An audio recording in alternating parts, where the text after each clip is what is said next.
Bienvenidos a la Hora H, que hoy presenta la tercera parte de México, su tiempo de nacer.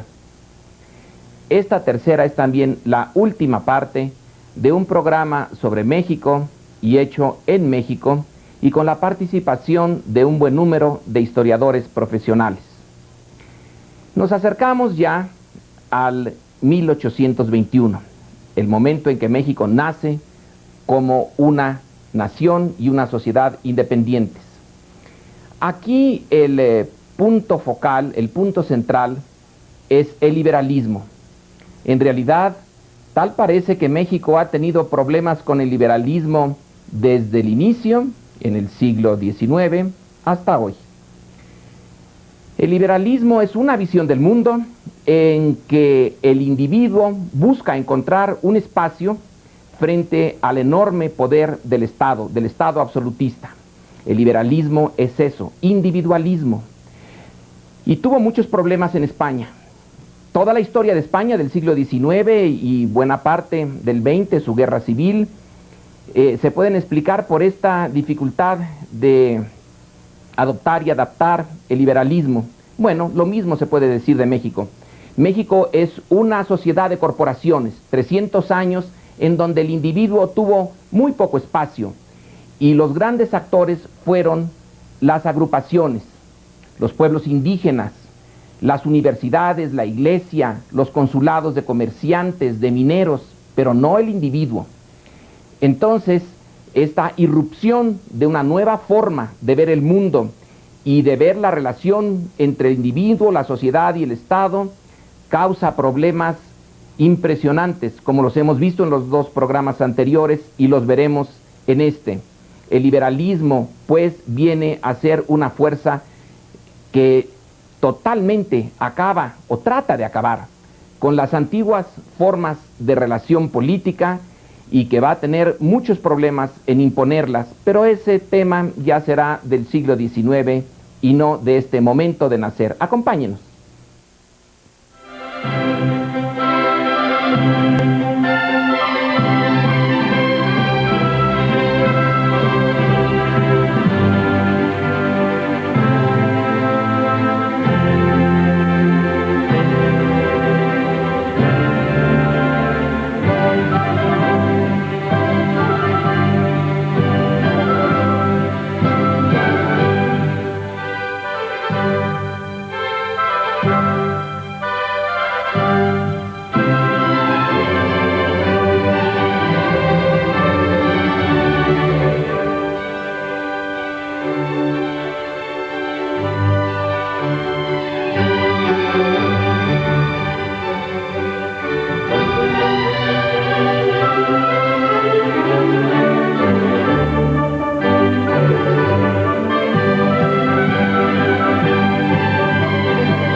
Nuestro proceso emancipador no puede explicarse sin la mujer. Las mujeres novohispanas, liberadas del estrecho papel social al que estaban reducidas en la vida virreinal, tomaron parte activa tanto en la insurgencia como en la contraofensiva virreinal. Numerosas mujeres de toda edad y condición participaron con energía, iniciativa y responsabilidad en acontecimientos decisivos para la nación.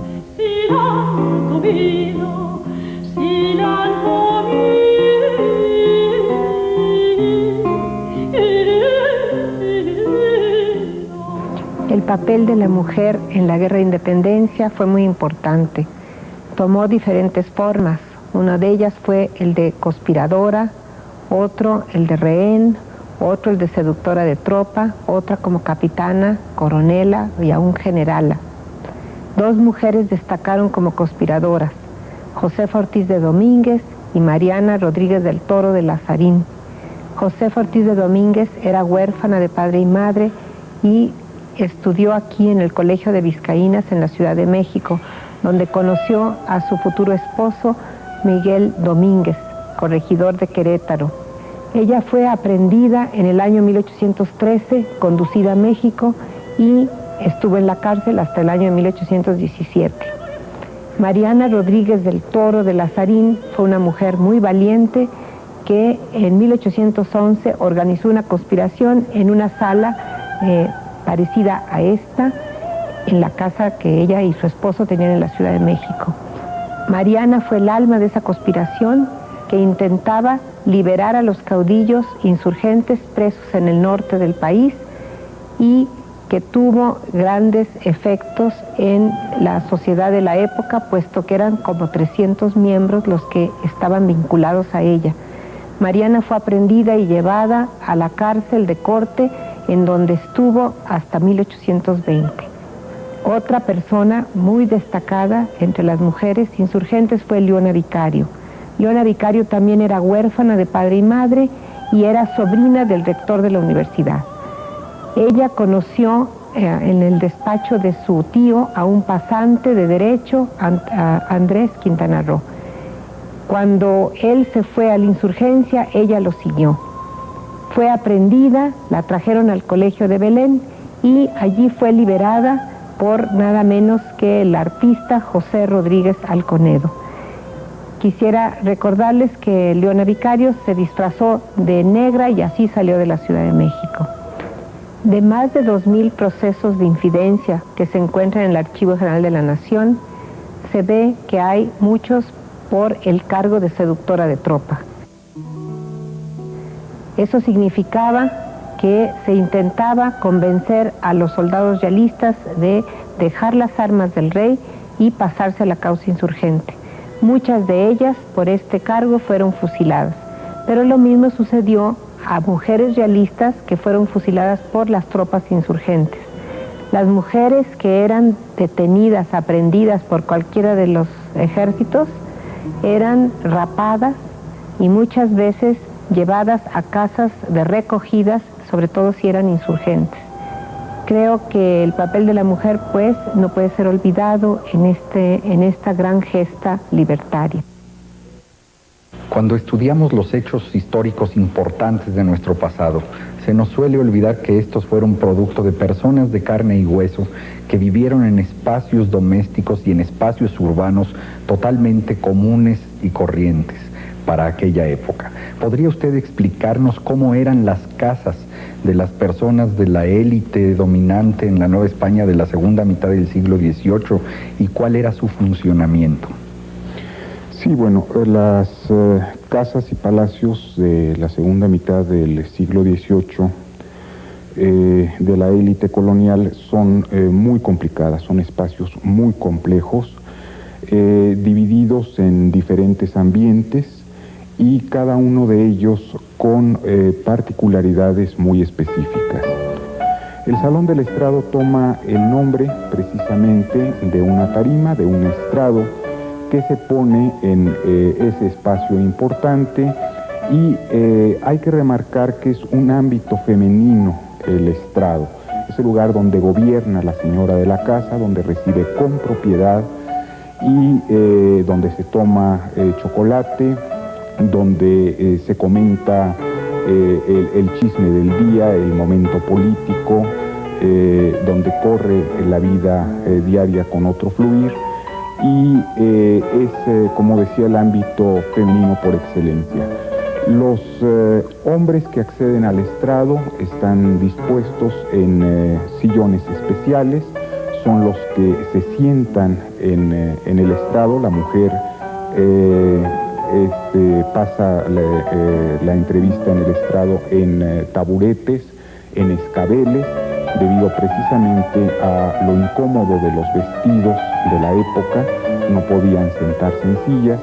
Es por ello que tienen cojines a la manera turca o taburetes, digamos en una forma más occidental, y debido precisamente a esa incomodidad de la vestimenta, la mujer no se sienta en el estrado. Hay toda una serie de muebles en ese espacio, los más lujosos por supuesto de la casa. Me refiero en concreto a bufetes, bufetillos, escritorios, escribanías, biombos de estrado. De ahí toma el mueble oriental el nombre de rodestrado, ya que rodea precisamente a este espacio. Es la escenografía, por así decirlo, que presenta la casa a sus dignatarios importantes.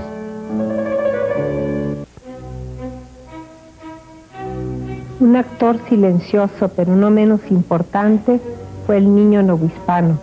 De una población de 6 millones de habitantes, más de la mitad era menor de 15 años. Los niños son parte integrante de ambos ejércitos.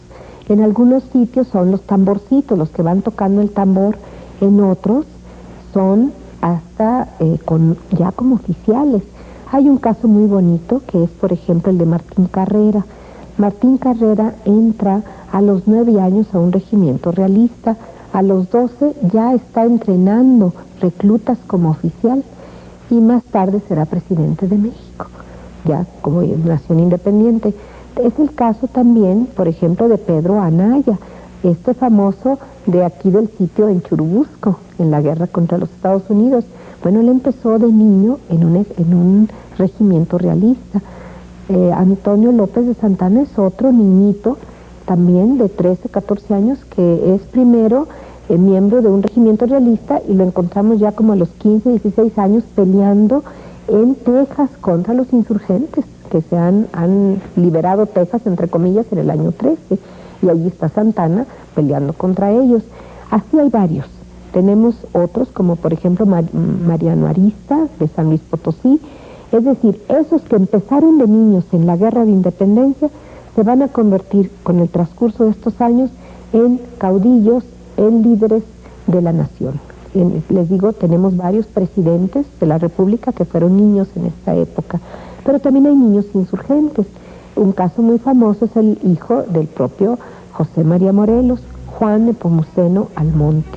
Este niño tiene 13 años en la época más o menos del sitio de Cuautla y tiene su propio regimiento de niños que también luchan en la guerra.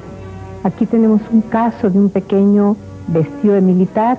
No sabemos todavía cuántos de esos niños se convirtieron en dirigentes y ministros de la nación.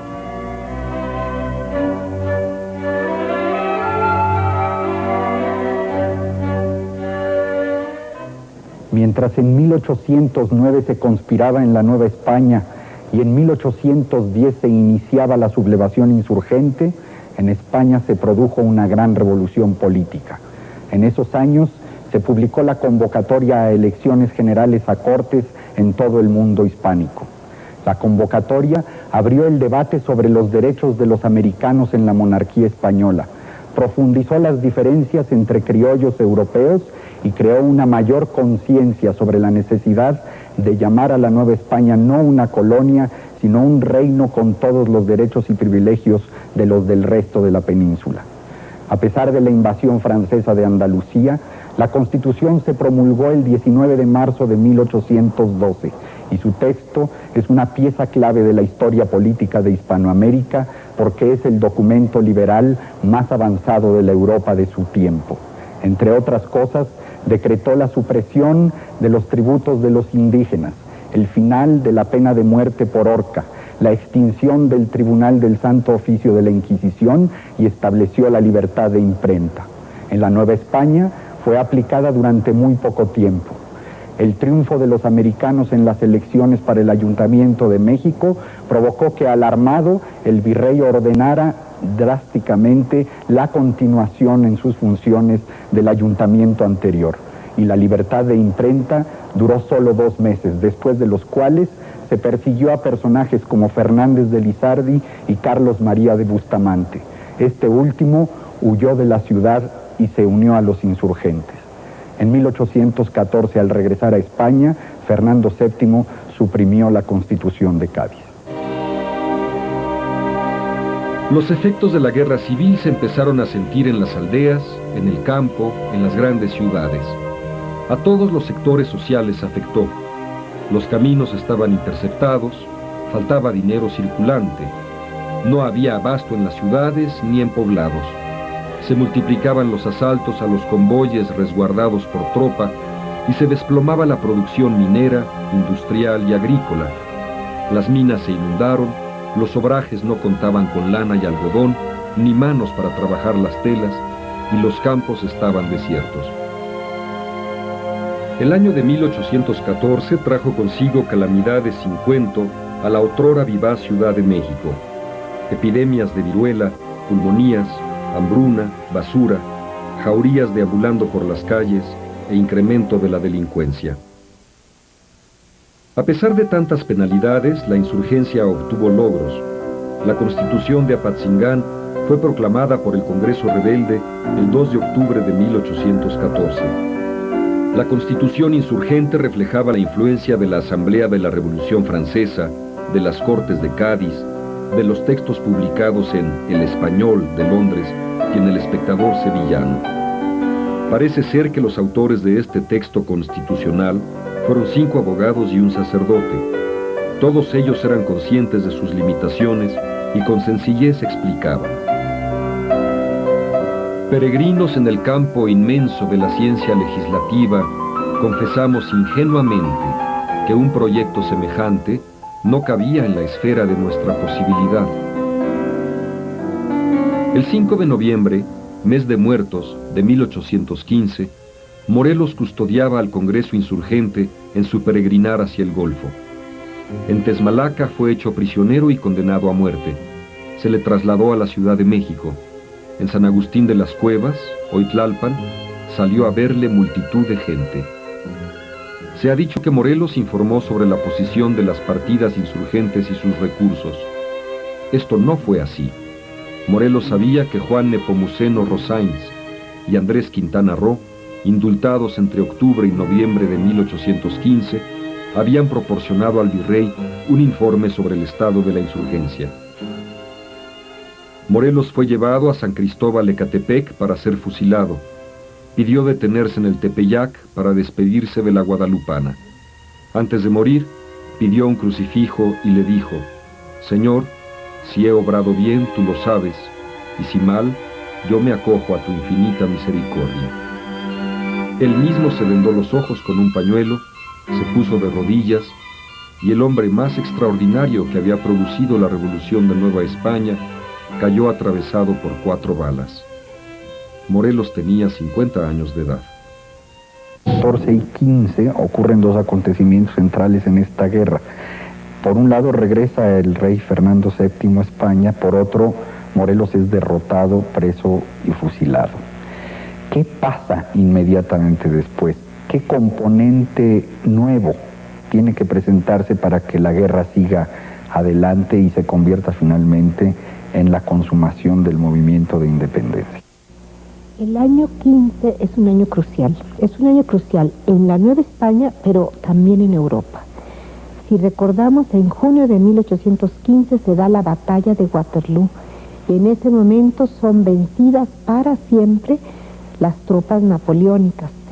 de alguna manera va a haber un periodo de paz posterior a Waterloo, del año 15, diríamos hasta los 30, 40, donde empieza a haber una serie de revoluciones en Europa. Pero va a venir una etapa de paz y van a retornar los monarcas que estaban presos. Tanto a Francia van a retornar los Borbones, como va a retornar, como bien decías, Fernando VII, ya liberado de su prisión francesa, va a regresar a España. Ahora, ya no puede ser el movimiento insurgente igual. Ha cambiado todo el contexto. Si antes el movimiento insurgente se escuda y habla de que va a liberar al rey víctima, al rey amado, al bien amado Fernando VII, que es víctima de los franceses y está preso, ahora ya no puede decir eso porque ya ha regresado. Lo que pasa es que el Fernando VII que regresó, no se lo esperaban como regresó. Regresó autoritario, absolutista, y ya no van a aceptar ni los peninsulares en España, ni muchos novohispanos, que el rey de marcha atrás, por ejemplo, a la Constitución.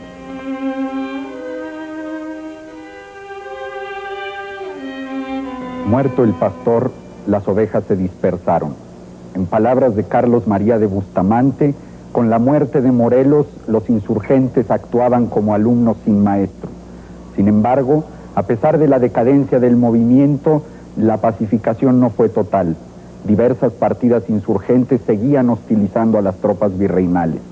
Por su parte, otros sublevados buscaron apoyo en el exterior, particularmente en los Estados Unidos y en Gran Bretaña. En Inglaterra, el padre Servando Teresa de Mier y otros distinguidos novohispanos como los hermanos Faguaga luchaban también por la independencia de su patria. Se reunían en torno de la logia número 7 o de caballeros racionales en compañía de otros muy connotados hispanoamericanos como Andrés Bello, Carlos Alvear o José de San Martín. Sus reuniones tenían lugar en una casa como esta, la sala probablemente de la casa de Francisco de Miranda en Londres, quien recibía apoyo para sus actividades de personajes de la política inglesa como Sir Nicholas Vansittart, ministro de la Tesorería de la Gran Bretaña. Francisco de Miranda fue un gran patriota caraqueño que había dedicado los últimos 20 años de su vida a independizar a las naciones que serían después los países de Iberoamérica. Y en su casa, en reuniones con los Faguaga y con Servando Teresa de Mier y con muchos otros, planeaban quién debería encabezar la expedición que liberaría a la Nueva España. El elegido fue el joven guerrillero navarro Javier Martín Mina. Mina fue el más famoso guerrillero español contra la invasión francesa. Sin embargo, presa de los franceses, pasó 4 años de su vida en la prisión parisina de Vincennes, donde un enemigo jurado de Napoleón le enseñó táctica y estrategia militares. Con ellas, y liberado en 1814, Mina volvió a España, donde encabezó el primer pronunciamiento contra la tiranía de Fernando VII, quien había suprimido la Constitución y perseguido a sus autores y partidarios. Sin embargo, el movimiento de Mina fracasó también y se vio obligado a refugiarse en Londres, donde entró en contacto con los independentistas hispanoamericanos. Aceptó encabezar la expedición para liberar la Nueva España y la siguió adelante a pesar de enterarse de la muerte de Morelos. Las causas del fracaso de la expedición de Mina fueron 3. En primer lugar, la inexistencia de algún puerto en manos de los insurgentes donde poder desembarcar. La segunda, la disolución del Congreso por Manuel Mier y Terán. Esto lo privó de un gobierno legal que avalara los préstamos que los contratistas y proveedores de armas exigían para entregar el armamento. La tercera, la división existente entre los propios insurgentes, el cansancio que de la guerra tenían en general los novohispanos y por último, que ninguno de ellos peleaba probablemente por las mismas causas que Mina, por el constitucionalismo y por el republicanismo. Finalmente, Mina fue aprehendido en el rancho del Venadito y fusilado después de un juicio sumarísimo por temor a que su prestigio y su carisma causaran efecto entre la joven oficialidad realista.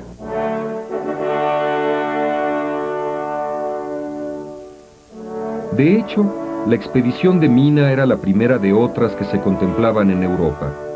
Tales proyectos eran parte de la ola conspirativa ocurrida en el antiguo continente a partir de 1815. Hubo por lo menos dos planes más para independizar a Nueva España: el de la Confederación Napoleónica entre 1815 y 1819 y la expedición proyectada por el general Mariano Renovales entre 1817 y 1819. El sueño bonapartista no había muerto. Durante años, los compañeros del exemperador vagaron por muchos países. José Bonaparte, hermano mayor de Napoleón, rey de España e Indias en 1809, viajó de incógnito a los Estados Unidos y se instaló cerca de Baltimore. Otros oficiales bonapartistas se dirigieron a los Estados Unidos. El mariscal Emanuel de Grouchy, gobernador de Madrid en 1809, Bernard Clausel, veterano de las principales campañas bonapartistas, Charles y Henri Lallemand, veteranos de las gestas napoleónicas, y Charles Lefebvre, de Nuet, ayuda de campo de Napoleón I. Estos militares franceses crearon una sociedad nombrada la Confederación Napoleónica, que pretendía, entre otras cosas, proclamar la independencia y conquista de México, la independencia de Brasil y Buenos Aires, liberar al exemperador Napoleón I, preso en la isla de Santa Elena, y sentar a José Bonaparte en el trono de México. La Nueva España de 1820 no era ya ni la sombra del rico virreinato de 1810. Por todas partes se podía apreciar la devastación, el abandono de los campos, la ruina de las haciendas, los incendios de las trojes, el alto número de viudas y huérfanos por doquier. El pueblo estaba cansado de tanta violencia. El virrey don Juan Ruiz de Apodaca comprendió la necesidad de pacificar al país y entre 1816 y 1820 indultó a unos 17,000 insurgentes. A pesar de que el gobierno virreinal triunfaba militarmente sobre la insurrección, había perdido autoridad moral. El espíritu de independencia se extendía por las provincias más vivo que nunca. La madre patria era vista como una metrópoli débil, devastada por la guerra contra los franceses, convulsionada por la lucha política entre liberales y absolutistas, con un rey ineficaz, Fernando VII, rodeado de una camarilla aduladora e inepta.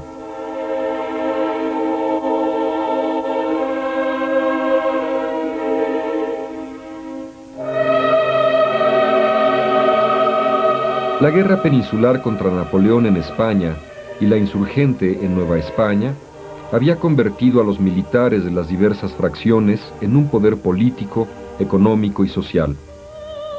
Al fragmentarse las dos autoridades que el novohispano respetaba, el altar y el trono, el militar vino a ocupar el vacío de poder. El 1 de enero de 1820, militares españoles, encabezados por el coronel Rafael de Riego, se rebelaron contra el régimen absolutista de Fernando VII. Exigieron la vuelta al sistema constitucional de 1812-1814. En Nueva España se agitaron nuevamente las aguas. Los militares realistas, sobre todo los americanos, que eran la mayoría, se hallaban resentidos con las autoridades, pues no habían recibido la recompensa esperada por sus servicios para sofocar la insurgencia. El clero, tanto el diocesano como el perteneciente a las órdenes religiosas, tenía nuevos decretos en su contra. Las mujeres, la clase media y el pueblo se oponían al tono anticlerical del liberalismo español de 1820, más radical que el de 1812. Recuérdese que el pueblo novohispano era más creyente y respetuoso de la Iglesia que el peninsular. Le dolían sobremanera las medidas contra las órdenes religiosas a las cuales estaba muy apegado. Las repercusiones del levantamiento de Riego no se hicieron esperar en nuestras tierras. La noticia llegó a Nueva España en abril de 1820 y el virrey Apodaca no tuvo más remedio que jurar nuevamente la Constitución y el sistema liberal el 31 de mayo de 1820. En septiembre del mismo año se llevaron a cabo las elecciones para diputados a Cortes y resultaron electos destacados americanos como Manuel Gómez Pedraza y Juan Gómez de Navarrete. Ambos eran amigos de un oficial criollo de las tropas virreinales, Agustín de Iturbide y Aramburu. Iturbide nació el 27 de septiembre de 1783. Era pariente de don Miguel Hidalgo y Costilla. Estudió, como Morelos, en el seminario de Valladolid. Fue uno de tantos jóvenes americanos acantonados en Jalapa en 1805 por órdenes del virrey Iturrigaray. Ahí se encontraban Ignacio Allende, José Mariano de Michelena, Narciso de la Canal, Juan Aldama y muchos más pertenecientes a la diócesis de Michoacán. Esta es la coyuntura que explica lo que va a suceder en el año 20 con Agustín de Iturbide, otro michoacano. Pues Agustín de Iturbide, desde el año 1815, había planteado la necesidad de hacer la independencia, pero no con los medios con que se había intentado hacer. Y se lo planteó al estar sitiando el fuerte de Cóporo. Se lo plantea a Vicente Filisola, un capitán realista, y le dice que qué fácil sería acabar con la guerra y lograr la independencia si los dos grupos se unieran, los realistas y los insurgentes, en un tercer grupo. No podemos dudar de que ama su patria y tiene esa misma preocupación por que se logre esa independencia, pero anda buscando el modo. El año 20 se lo va a dar, la coyuntura del año 20, porque otro suceso fuera de la Nueva España es la rebelión militar, el pronunciamiento militar del coronel Rafael del Riego en España, cerca de Sevilla. Un pronunciamiento que va a obligar al rey a volver a aceptar la Constitución de Cádiz y a gobernar con un gobierno liberal, con cortes liberales. Esto va a suceder en el año 20.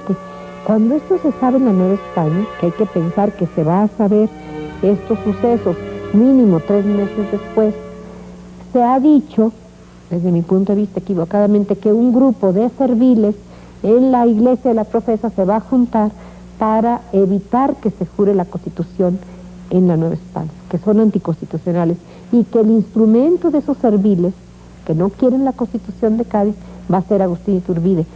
Creo yo que los hechos y la realidad no puede sostener esta explicación. ¿Por qué? Porque cuando uno ve todas las declaraciones de Iturbide del año 20 en adelante y todos sus hechos, todos son los de un constitucionalista. Él habla de usar la Constitución de Cádiz mientras no se tenga otra propia para el país. Y de hecho la va a utilizar en todos momentos. Va a regirse por la Constitución de Cádiz. Pues ese no puede ser un anticonstitucionalista, ¿verdad? Agustín de Iturbide no apoyó al movimiento de Hidalgo porque nunca estuvo de acuerdo con los métodos violentos que se utilizaron en los primeros meses de la insurrección insurgente. Sin embargo, tenemos testimonios de que desde 1815 confesaba su convicción de que la unión entre españoles y americanos podía producir prontamente la independencia. En ese sentido, trabajó intensa y activamente durante 1820 con compañeros de armas como Manuel Gómez Pedraza. De esa forma, el 24 de febrero de 1821 se proclamó el Plan de Iguala. El plan es un documento extraordinariamente conciliador que logró el consenso entre los diversos proyectos e intereses de los grupos y sectores que habían participado en la guerra por la independencia. Con el grupo de criollos autonomistas de 1808 coincidía en la formación de una junta o congreso americano. Con Hidalgo y con Allende en la proclamación de la independencia y en la protección de la religión católica. Con Ignacio López Rayón en que la junta gobernase aún por Fernando VII. Con los liberales españoles en que se estableciese una monarquía constitucional. Con Morelos en que se diese la igualdad ante la ley y en su acendrado guadalupanismo. Y con Mina, Mier y otros incluso realistas en que la garantía de la independencia fuese la unión entre españoles y americanos. Esa unión de voluntades dio lugar a nuestra independencia. México comenzó a llamarse Imperio Mexicano en el Plan de Iguala porque la vieja capital Tenochca cedió su nombre para caracterizar al nuevo país.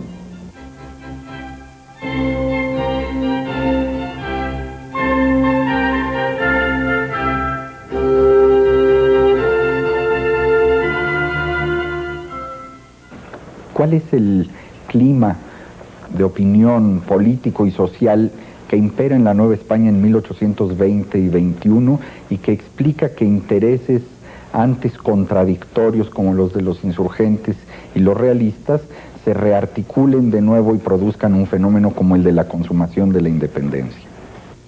Bueno, yo creo que tendríamos que tomar dos factores. Por un lado, el cansancio de la Nueva España, de todos. Todos estaban hartos de 10 años de lucha, de 12 años de busca de la autonomía, y podríamos decir que cada uno desde su perspectiva deseaba la paz. Los pueblos porque los saqueaban lo mismo los insurgentes que los realistas, y se llevaban los caballos, los alimentos, el dinero, etcétera. Por otro lado, los comerciantes habían perdido su mercado, los campos estaban abandonados, las minas inundadas, todo el mundo tenía algún interés en la paz. Ese sería un aspecto que es el trasfondo. Por el otro lado, se habían vuelto a inquietar los ánimos con el movimiento de Riego en España, que reinstituía la Constitución de Cádiz y que significaba una esperanza, pero una esperanza de completar la revolución que había implicado la Constitución para unos, y para otros la oportunidad, porque dejaba libres a los presos políticos.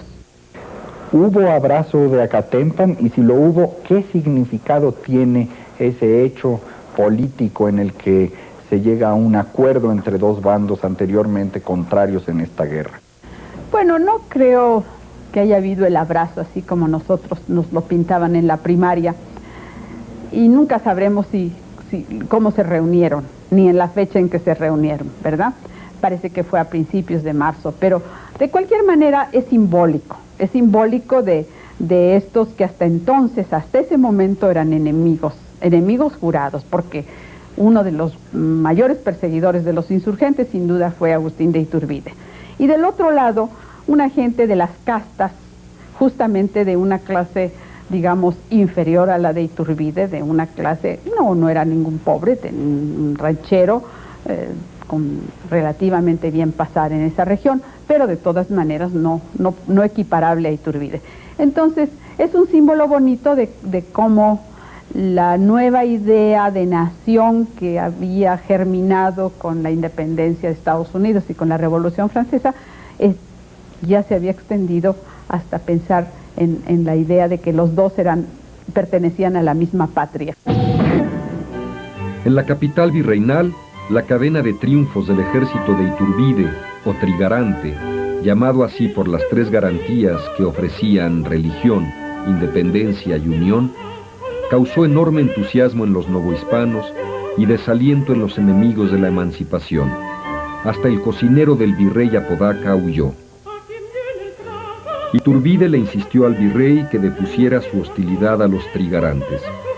Sea tarde o temprano, el septentrión de América debe separarse de España, aunque pese al tiranismo, conociendo cuán iguales son los derechos del hombre.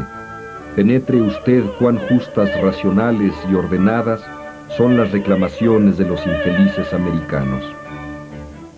¿Qué medios utilizaron estos partidarios nuevos de esta formación trigarante, ya no insurgentes ni realistas, para conseguir la independencia por medios pacíficos? Lo que pasa es que ya hay consenso anterior para todos querer la independencia, eso es lo vital. Había habido muchas deserciones de realistas al campo insurgente y también insurgentes cansados de la guerra que ya habían dejado las armas. En esa coyuntura es cuando los trigarantes, en vez de hacer ataques frontales ciudad por ciudad, primero hay una campaña, diríamos, diplomática. Iturbide se dedica a escribirles a todos sus conocidos y amigos que estaban en el ejército realista y también en el grupo insurgente, a convencerlos que no peleen ya, que mejor por una alianza de buena manera cedan y acepten la independencia. Y eso es lo que va a suceder. Es casi una campaña de 7 meses, pero incruenta. No hay enfrentamientos entre grupos y sobre todo derramamiento de sangre. Quizá en los 7 meses de la campaña no haya habido más de 150 heridos y muertos. en todos los 7 meses, porque son muy raros los enfrentamientos. Casi ciudad por ciudad, Querétaro, San Luis Potosí, Valladolid, van entregándose las guarniciones realistas a los trigarantes, sin mayor derramamiento de sangre. ¿Por qué? Porque ha habido esa campaña diplomática por carta, convenciéndoles que ya ahora todos tienen que tener una patria. En eso es muy claro esto que tú dices del consenso. El 2 de agosto de 1821, Iturbide y sus compañeros entraron victoriosamente a Puebla. Fueron recibidos con gran entusiasmo y con una nueva creación culinaria, los chiles en nogada. Los humildes y sabrosos chiles proclamaban orgullosos los nuevos colores de la patria: verde por la independencia, blanco por la religión, rojo por la unión. El azul y blanco de la loza poblana les daba sustento, así como la lucha iniciada en 1810 había hecho posible la consumación de la independencia de 1821. En palabras de Luis de Mendizábal, autor del Catecismo de la Independencia, folleto muy popular en 1821, sin un Morelos no tendríamos un Iturbide. Si alguien en la calle de repente, maestro, le preguntara de una manera primitiva quizá contra qué o contra quién se hizo el movimiento de independencia y le pidiera que le respondiera en unas cuantas palabras, ¿qué diría? Sí, una de las razones fundamentales de esta lucha que nos llevó 10 años fue el obtener la autonomía política, la libertad, la separación de la metrópoli. Esa separación estaba íntimamente ligada a querernos separar, a querer desaparecer de nosotros una grave y gravosa situación social y económica que se había ido forjando no solamente por razones de imposición de los peninsulares, sino muchas veces también por la participación de muchos elementos nacionales también, porque claro está, muchos eran funcionarios, muchos estaban metidos dentro de un sistema de corrupción, muchos defendían vastos intereses de los que no se querían desprender, y realmente contra esa situación contra la que quiso luchar, contra la que quisieron luchar los próceres del movimiento insurgente, pues se aplaza, se agrande, no desaparece del todo. Yo diría que habría muchos contra quienes, ¿no? Uno sería claramente el invasor francés, ¿no? O sea, el ver la presencia de, pues del ejército francés penetrando en el mundo ibérico, ¿no? Pero otra respuesta que se me ocurre es contra la ruptura de un pacto, ¿sí? Del Estado español, o sea, del monarca español hacia sus súbditos americanos. Yo creo que estas élites ilustradas y las élites americanas tenían siempre un pacto, ¿sí? O asumían, ya sea no explícito, no escrito, no impreso, pero había un entendido, ¿sí? Que operó durante el gobierno de los Austria, de los Habsburgo, en el Estado español durante el siglo XVI, el XVII. ¿Y en qué podría consistir ese pacto si lo asumimos así? En una capacidad que el rey les otorgaba a estos súbditos, ¿sí? De dialogar ante la aplicación de medidas del Estado español hacia sus súbditos americanos, ¿no? Generalmente estas élites representadas por el Ayuntamiento de México tenían posibilidad de diferir sobre las medidas del rey y dialogar ante las Cortes para la cancelación o modificación de normas que podían afectarles.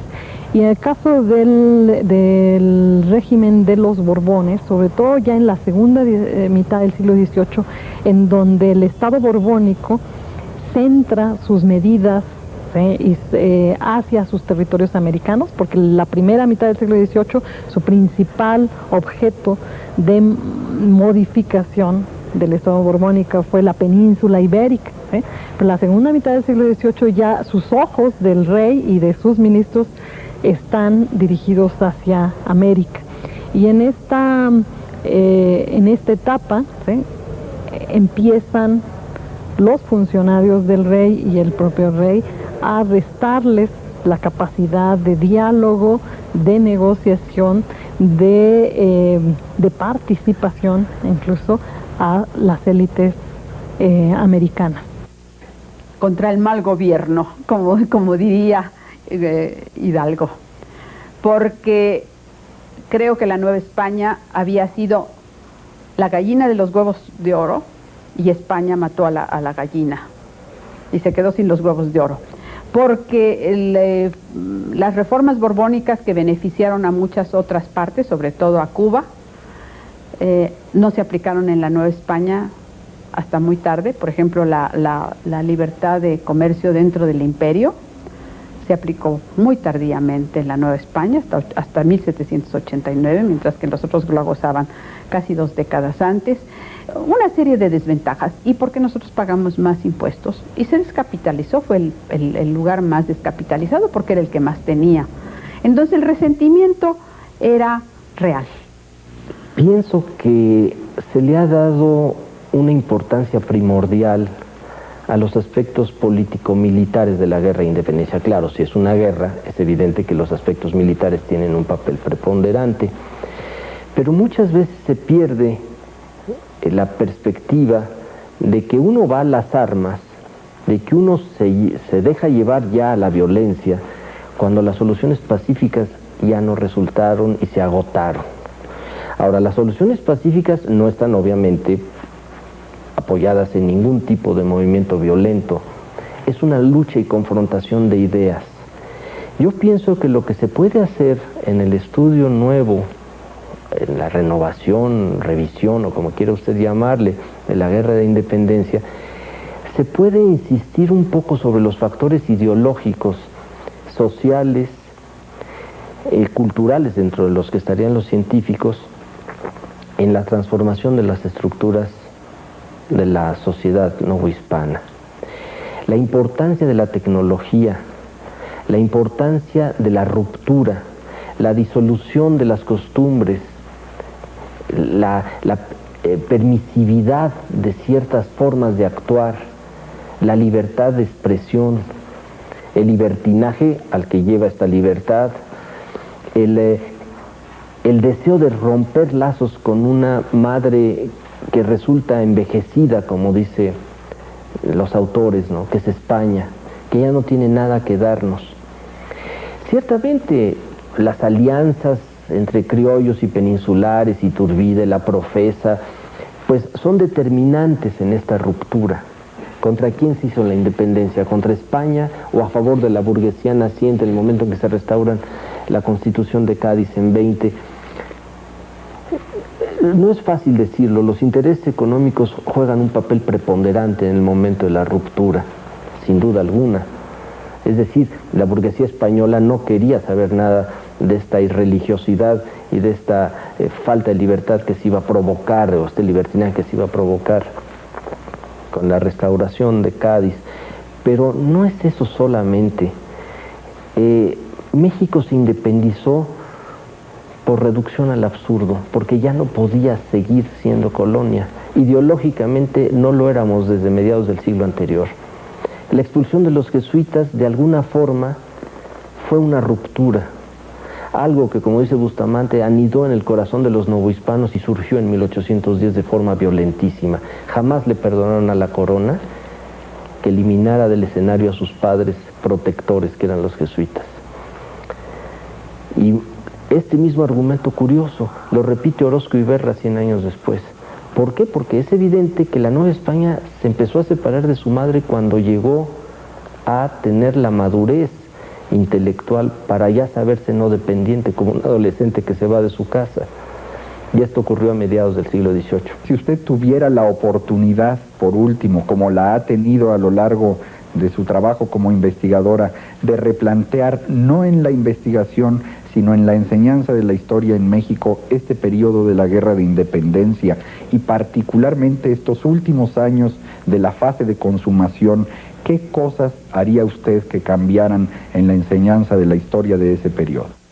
Bueno, yo vería el fenómeno de la independencia como un proceso que va de 1808, y si no es que lo empezaría yo desde el siglo XVIII, pero bueno, pongámosle un corte más lógico, 1808, y que terminó el 1821, el 27 de septiembre. Y desde luego que debía de recordarse la consumación de la independencia.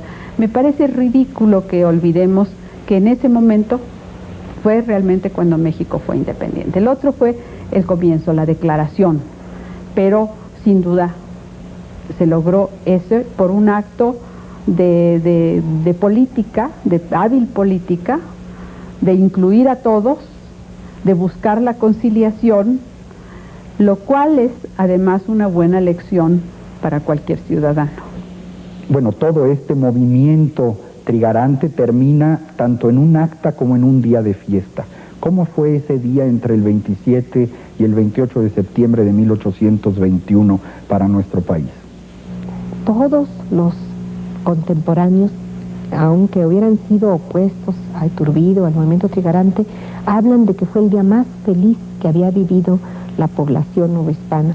Fue un día de mucha alegría, de mucha esperanza, de mucho entusiasmo. Se imaginaban una nación riquísima, llena de todas las gracias que el cielo hubiera podido darle a cualquier país, y creían, sin saberlo, que esa unión y esa lucha iba a durar. Ellos no sabían, ¿verdad?, que después del 27 de septiembre van a empezar a surgir las diferencias. El plan de Iguala y los tratados de Córdoba eran maravillosos para conciliar intereses, pero no era lo mismo para gobernar, porque como se les prometía algo a todos los grupos, pues ya en el momento de gobernar aquello no iba a ser fácil de aprobar, de aceptar por todos los diferentes sectores. Ese va a ser un problema posterior. Yo sí quiero decir que la consumación de la independencia es un fenómeno que requiere, más que otros de los que hemos hablado, un replanteamiento total. Primero porque es quizá la etapa que ha sido más vituperada, más poco comprendida y menos estudiada de todas.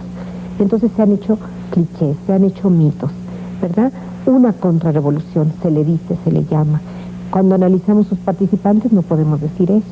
De los 36 firmantes del Acta de Independencia de 1821, yo les puedo decir que la gran mayoría participó en todas las etapas anteriores desde el año 8, como Francisco de Azcárate, como los Guadalupes, que hay como 8 firmantes del Acta de Independencia, como los que apoyaban a Morelos, como los que estuvieron con varias de los grupos pro independencia que existían.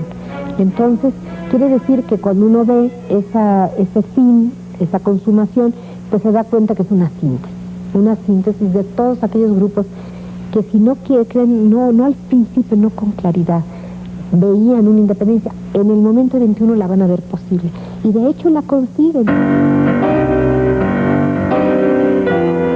Todo tiene un momento y cada cosa su tiempo bajo el cielo, su tiempo de nacer y su tiempo de morir, su tiempo de plantar y su tiempo para arrancar lo plantado, su tiempo para destruir y su tiempo para edificar, su tiempo para llover y su tiempo para reír. Así canta el Eclesiastés, uno de los textos más hermosos del Antiguo Testamento, y con estas palabras nos describe el proceso histórico de cada individuo y de cada pueblo sobre la faz de la tierra. Nuestra patria vivió un proceso vital, una gestación plena de gozos y dolores de parto en el lapso transcurrido entre 1750 y 1821. En 1821, la Nueva España nació a la vida independiente. Le había llegado a México su tiempo de nacer.